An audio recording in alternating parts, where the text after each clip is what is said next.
This is the story of an average working-class woman named Evie, who after her mother's death is invited by a distant cousin to a very fancy Greek-style dinner. When Evie reaches the villa, she senses that something is definitely odd about the whole place.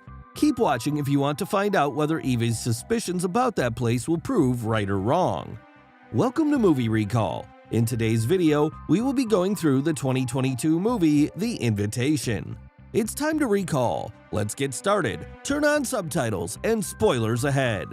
The movie starts with a preview of the villa, and after a while, someone in a distorting voice in the background starts talking about a woman's behavior who you can barely recognize standing in the corner of a pitch-dark room. Next, the distorting voices are playing in the background continuously, and now the woman starts running, which looks like she is running from one wing of the villa to the other. We can see the woman grabbing a sculpture's head and bringing it close to her chest, and she is holding it firmly in both hands. The distorting voice changes into screams and white noises in the background, and the woman falls off the railing. All these activities seem like an event that must have happened in the past. The next scene starts with Evie serving desserts at a conference happening at a posh conference center. Once she is done serving, she goes back to the kitchen and chats with her colleague about the tips she got and how one of the dollar bills has a number written on it. Now, both are about to leave, so her colleague named Grace gives her a bag that seems to have Evie's DNA test report in it. Evie goes back to her home and is seen doing pottery that looks like her hobby, and once she is done with it, she goes to her bed and listens to her mama's voice note where she is wishing her birthday and appreciates how good of an artist Evie is. While the voice note is being played in the background, we see Evie lying on her bed face up and thinking about something.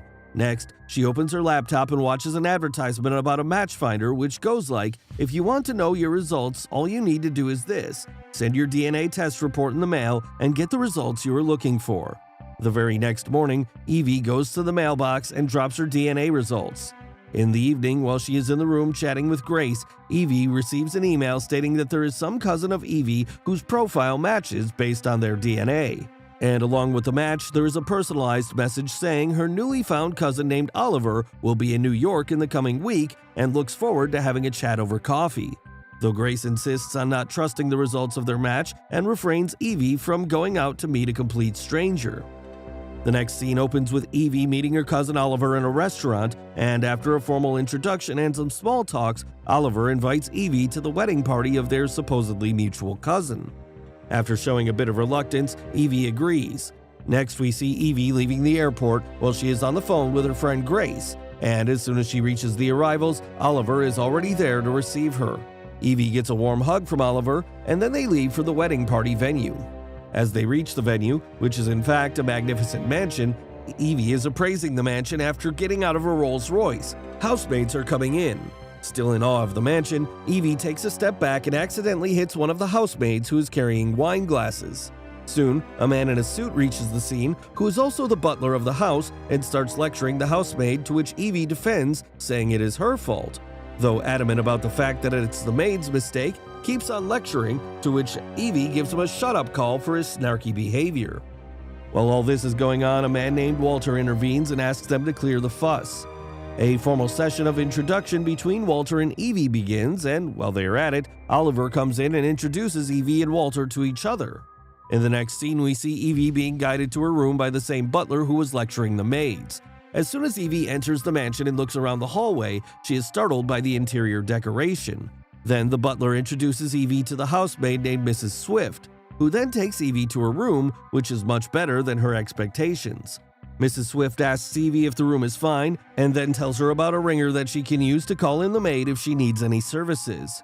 Evie looks around the room and then sees a picture of a woman hanging on the wall. Upon asking, she is told by Mrs. Swift that the woman was the prior lady of the mansion and she passed away recently. Evie goes to sleep, and in her dream, she sees that she is running, and once she stops, there's a strange man in the mansion who is looking at her from afar. She wakes up like a jolt had hit her and goes out of her room. While she is strolling around the mansion, she sees the butler standing in the hallway and talking to all the housemaids. She is observing the activities, and Mrs. Swift appears out of nowhere and inquires about what Evie was doing out there and advises Evie to go back to her room as it's not safe for her to be out there that late. Evie gets back to her room and wakes up to a knock on her door as her new family is waiting for her downstairs. Evie leaves her room and goes towards the hallway where she is greeted by Oliver and the rest of the family. A man comes forward and introduces himself as Uncle Julius and welcomes Evie to the family. While Evie and Oliver are having a small chat after they are done with introductions, Butler goes to the kitchen and asks two of the maids available to join him, and then he takes them to a door that leads to a room in the basement and asks them to go downstairs and set it up. Both the maids go downstairs, and as soon as they are going to start their work, the light in the room starts fluctuating till it goes all out, and the room turns pitch black. Soon, a few more strange activities start to happen, and now one of the maids gets stuck on the floor. The room goes dark, and besides a shade, nothing is visible. We can hear screaming, scratching, and cluttering sounds all coming out together, but nothing is properly visible. And the scene ends without a clear description of what happens to the maids. In the next scene, Evie goes back to her room and sees a beautiful golden dress hanging with a note from Walter. Then we see Evie is on a call with her friend Grace, and suddenly something hits her window.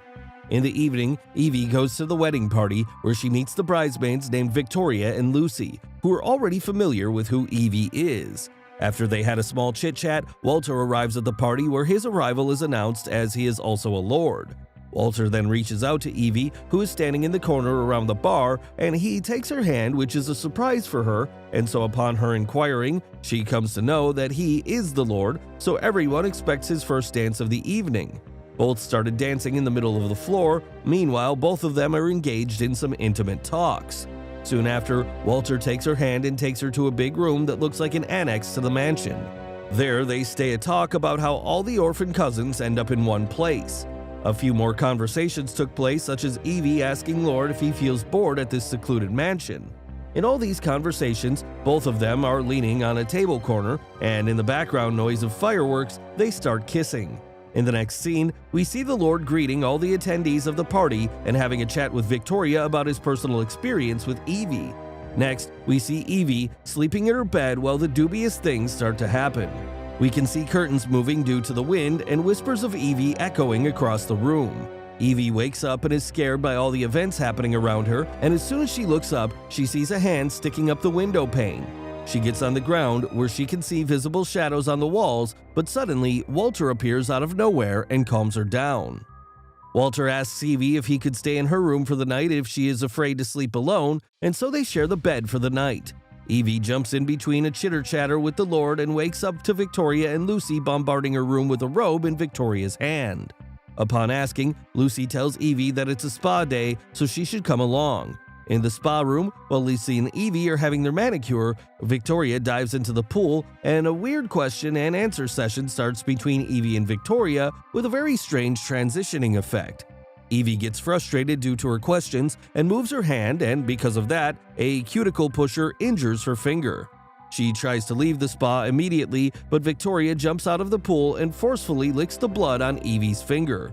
Evie returns from the spa and into the hallway. She goes to the drawer to get the key to the room she was refrained from entering on the very first day of her stay at the mansion. In the room, she accidentally drops a file, and upon opening it, she found documents with her complete profile present in them. Her name, her status, family history, everything is present in that document. Next, we see she is in her room with the luggage bag sitting on the bed, and she is packing her stuff to leave. Walter comes to the room and asks why she is packing. She confronts him by giving him the documents with her profile on them. She accuses him of profiling and stalking and says she wants to leave. Walter comforts her by talking about how he likes her and wants to know more about her. The intense scene transforms into an intimate one, and they start kissing, which leads to an even stronger and more intense scene. The next morning, both wake up in bed, and Walter tells her about a family dinner she has to attend and that the dress she will be wearing tonight is in her closet. She gets and reaches the dining hall where everything is set for dinner and everyone is already seated at the table with their party masks on. Walter acknowledges all the four families present at the table by naming their clans and kisses the hand of Evie. The very next moment, a very pleasant scene turns into a horrid one when Walter announces his marriage to Evie and about joining all the lost families. The butlers cut the throat of one of the maids and collect all the blood in a bowl. Next, the blood is poured into 3 glasses which are served to Walter, Victoria, and Lucy. All the events transition through the thoughts of Evie. Even she remembers that the woman whose picture hangs in her room isn't the previous lady of the mansion, it's the picture of her great-grandmother named Emmeline. As soon as Evie gets a hold of herself, she gets off the dinner table and runs towards the door, where the staff stops her from leaving the room. Evie asks that she wants to go home, but the Lord asks Victoria and Lucy to handle her for the night. Then Evie is carried to a cellar room where Victoria and Lucy accompany her, and there they tell her about their ages and reveal that they are not humans, instead they are vampires. They try to calm Evie down by saying to her that she can also have eternal life once she becomes a vampire. Then we see Victoria and Lucy putting all panicking and screaming Evie in a small room and leaving her stranded there all alone for a night. She spends the night in that pitch-dark box, and in the morning, Mrs. Swift comes to her help and gets her out of the box. She also guides her on how she can run from the mansion. Confused about why she would help Evie, she replied that the great-grandmother of Evie was a very dear friend of hers. Evie, to run from the mansion, starts running in the passageway, which bells all the bells simultaneously, suggesting an abnormal activity in the cellars. We can see that everyone gets active and starts looking for Evie. We see a butler with an axe in his hands trying to find her in the passageway. Evie manages to leave the mansion, but seeing everyone trying to find her, she hides in the wooden store outside the mansion. A man comes in, throws a body in, and while he approaches the door to leave, he hears a dampened hiccup of Evie and starts to search the store. We see that Evie comes out of the corner and runs towards the store. She leaves the room while the man is still inside and locks him in. Next, we can see that she keeps running, and while the day has by now turned into a night, Evie finds a home in the jungle and asks them for help. They let her in, and the woman at the house offers her a cup of tea while her husband is on the phone talking to someone. Looking around, Evie finds it suspicious and stops drinking the tea and tries to flee that house, but the woman attacks her from behind and she falls to the floor unconscious. In the next scene, we can see Evie lying in bed, and as she becomes conscious, Walter is already there. He applauds her running attempt, but says it's all in vain, because she is never leaving. She faints away again, and in the next scene, it shows Evie walking down the aisle. Walter and Evie get married, and Walter asks her to suck the blood out of his wrist so she can become like them. She sucks the blood and becomes a vampire, but then she throws a pot of fire on the ground which lights up the sanctuary. She attacks Walter with a sharp object and runs away towards the hallway.